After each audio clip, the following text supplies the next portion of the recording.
The slap exploded across the living room like a gunshot. Not the kind of jealous strike that comes from losing control, not a blow thrown in the heat of emotion. This was deliberate, scripted, timed, complete with an audience. Lauren Carter's breathing came fast, as if she'd been enduring for far too long, and in that moment she stared at Ethan Carter with a look that held both hatred and contempt, as if he wasn't her husband but a criminal standing trial. Ethan didn't move. His cheek burned, his ears rang, but the worst pain wasn't the sting of her palm. It was the sound of humiliation. It was the fact that Lauren chose the cruelest place to do it, right in front of her family. A small banner still hung on the wall, glittering under the ceiling light. Congrats, Lauren. Tonight had been meant as a celebration dinner. Lauren turned it into a courtroom. She wiped at her tears, trying to turn pain into the prettiest accessory she owned, then faced the entire room, her voice trembling but sharp as a blade. He ruined my life. Diane Holloway, Lauren's mother, shot up from her seat, hands shaking violently, her eyes wide with the terror of a mother who just heard her child had been murdered. "Lauren, what are you talking about?" Frank Holloway, Lauren's father, reacted like a former serviceman whose protective instincts never faded. He rose so fast his chair scraped, shoulders tense like drawn wire, his voice slamming into the air. "Ethan, answer." "Is it true?" Sophie Holloway, Lauren's younger sister, stood near the fireplace like a shadow.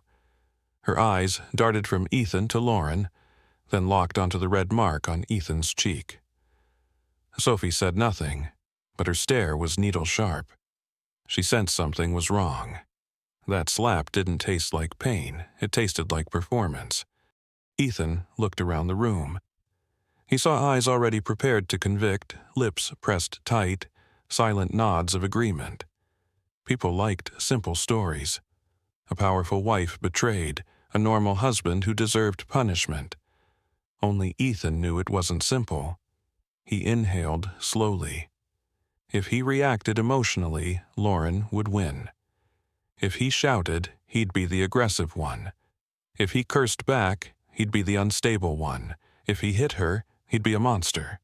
And Lauren, with tears arriving right on time, would become the perfect victim. Ethan stayed silent. For a second, Lauren's brow tightened. She didn't like that silence.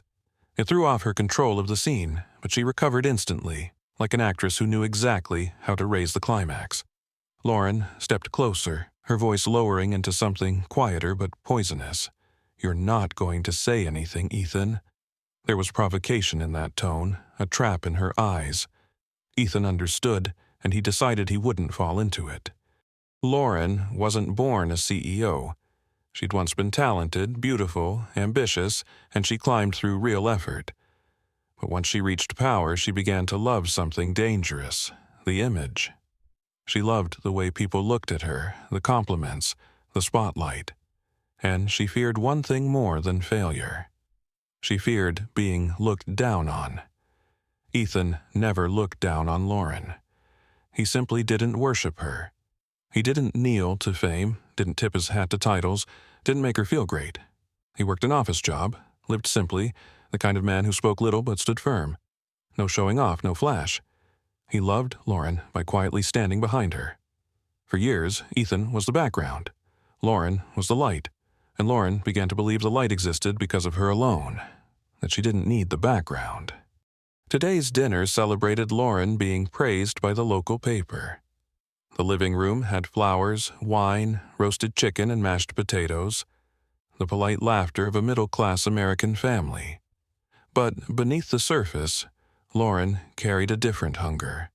Hunger to be admired, hunger to be pitied, hunger to stand in the role of the victim, because victims always win in the eyes of the crowd. Lauren didn't want a divorce as the betrayer. Lauren wanted a divorce as the betrayed so she could keep her image, her business, her media narrative, her friends, her power. And Ethan was the last obstacle. She wanted to turn him into the villain. She chose the perfect day, the whole family gathered. The perfect moment, everyone watching, one slap, one accusation, a handful of blurry photos, one performance of tears. Lauren built the perfect courtroom, but she forgot one thing. Every courtroom has evidence, and Ethan was no longer the blindly silent man he used to be. Lauren pulled out a stack of papers and threw them onto the table like criminal charges.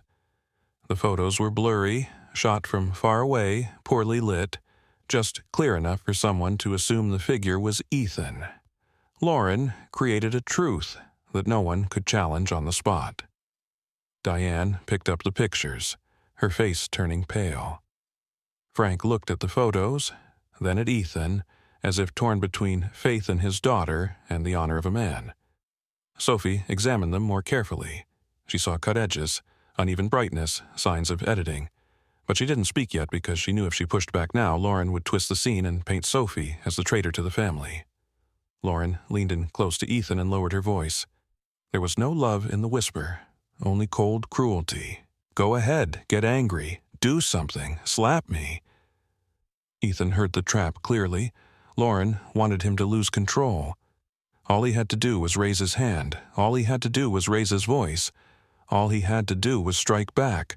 Lauren would scream, cry, play the abused victim, and in her family's eyes, the neighbor's eyes, the law's eyes, Ethan would lose. That was the weapon of people who were smart but vicious. They didn't win with truth. They won with image. Ethan looked at Lauren, and for the first time in his life he realized the woman in front of him was no longer the woman he married. He saw a stranger, someone willing to kill him with his own dignity. Ethan didn't raise his hand. He didn't argue. He simply exhaled, long and slow, letting calm become the thing that irritated Lauren most. The room began to buzz. An aunt murmured, pretending she was being fair. If Ethan did nothing wrong, why isn't he reacting?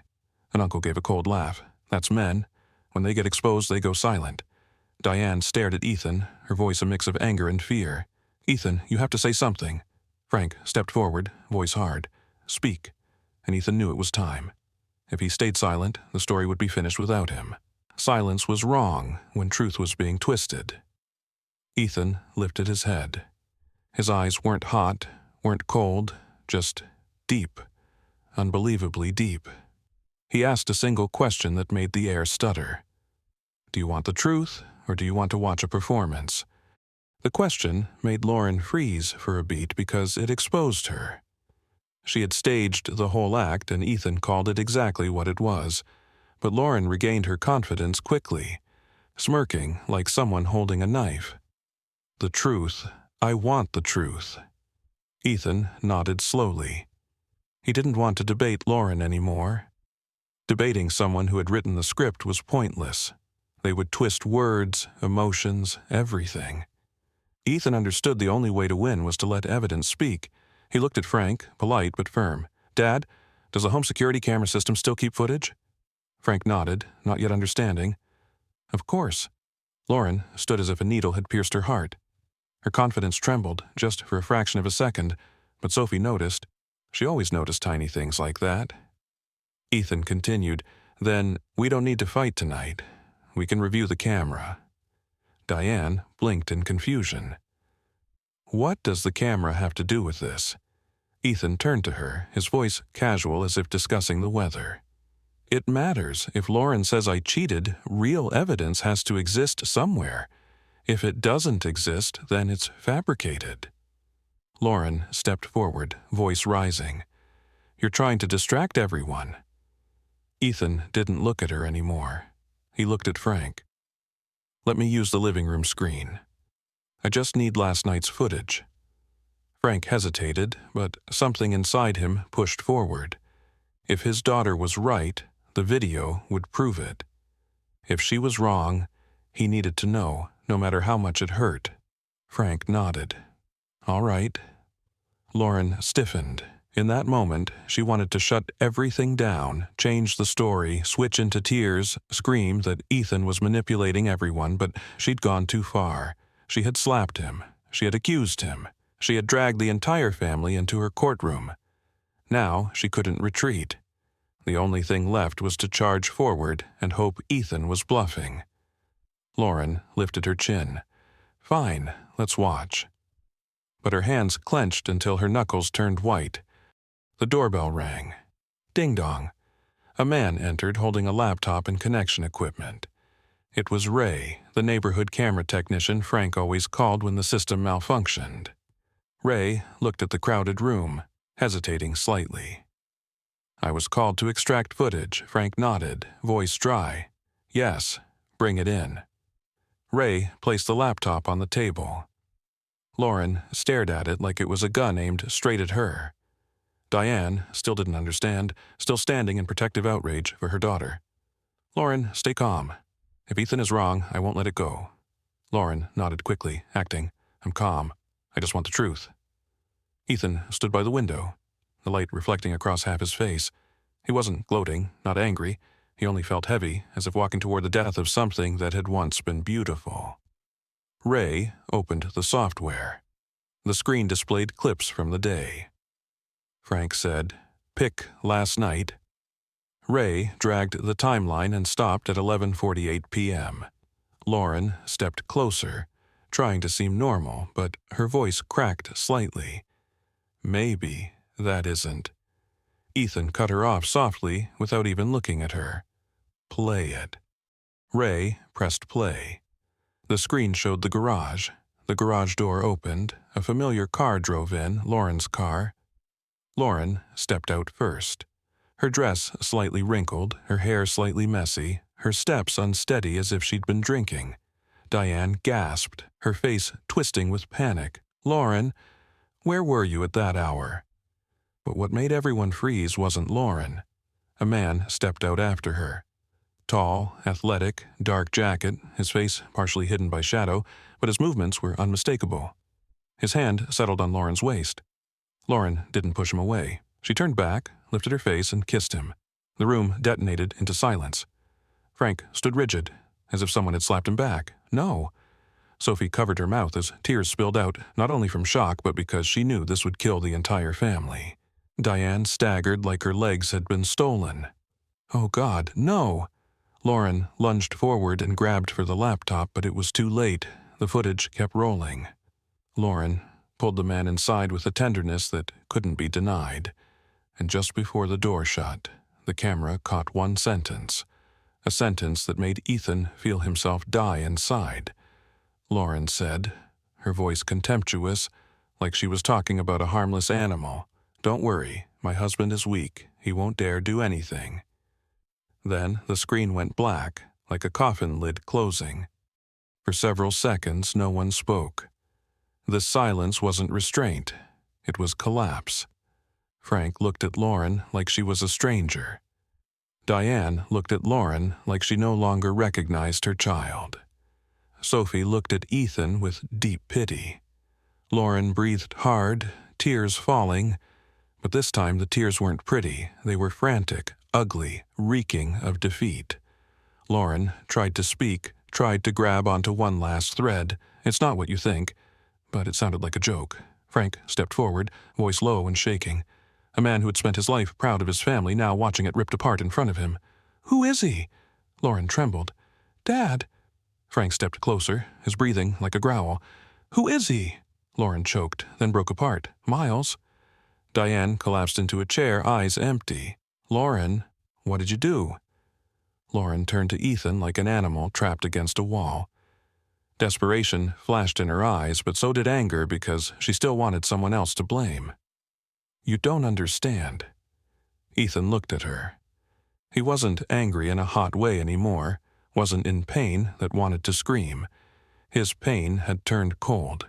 He asked one question, slow and heavy, like sealing the coffin a second time. "When did you start hating me?"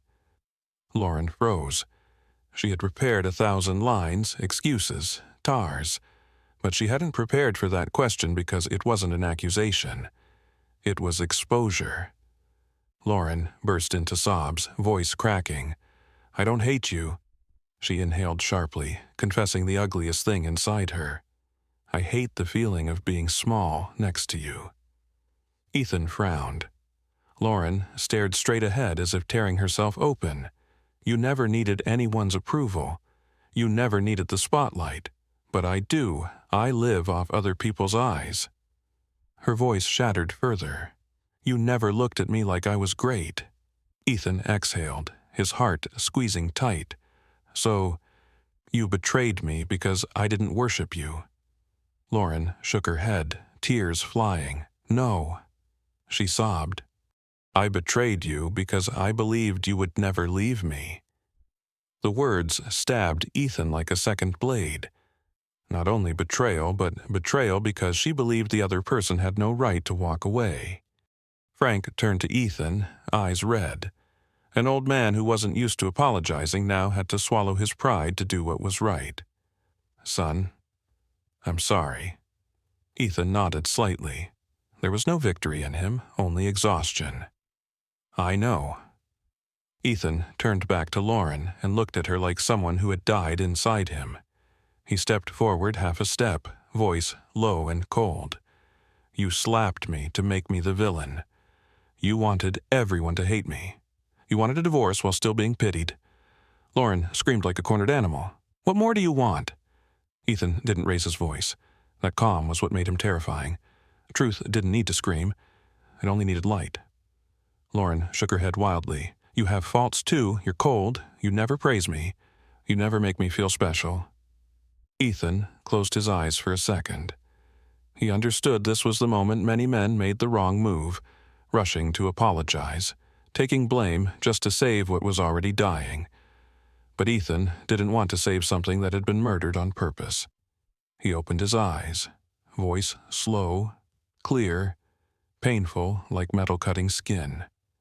"Maybe I was wrong for not knowing how to say sweet words. But I never betrayed you, and you chose betrayal, then wrote a script to kill me," Lauren yelled. "I just wanted to live. I just wanted to feel desired."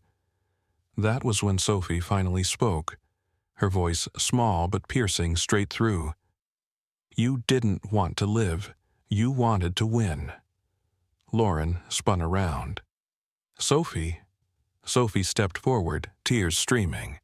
She looked at her sister like someone watching her fall off a cliff. "You slapped him in front of all of us. You tried to make him look disgusting. You calculated everything. That wasn't a mistake." Lauren went still, and for the first time, she understood she had lost her entire audience. There was no stage left. Lauren turned back to Ethan, her voice weakening as she changed tactics, reaching for her last weapon, fear. "You're going to destroy me, aren't you?" Ethan shook his head. "I'm just going to stop protecting you." Lauren froze.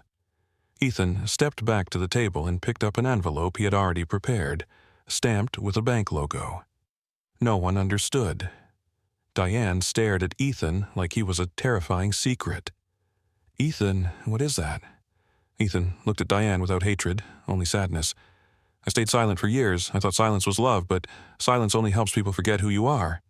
He turned to Lauren, voice low. "You've lived on a stage." "I stood below, pulling the strings." Lauren's face drained.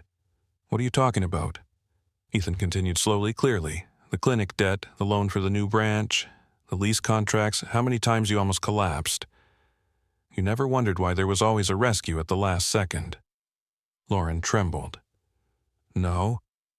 Ethan opened the envelope and placed the paper on the table. "I own 47%. Frank looked like he'd been punched in the chest.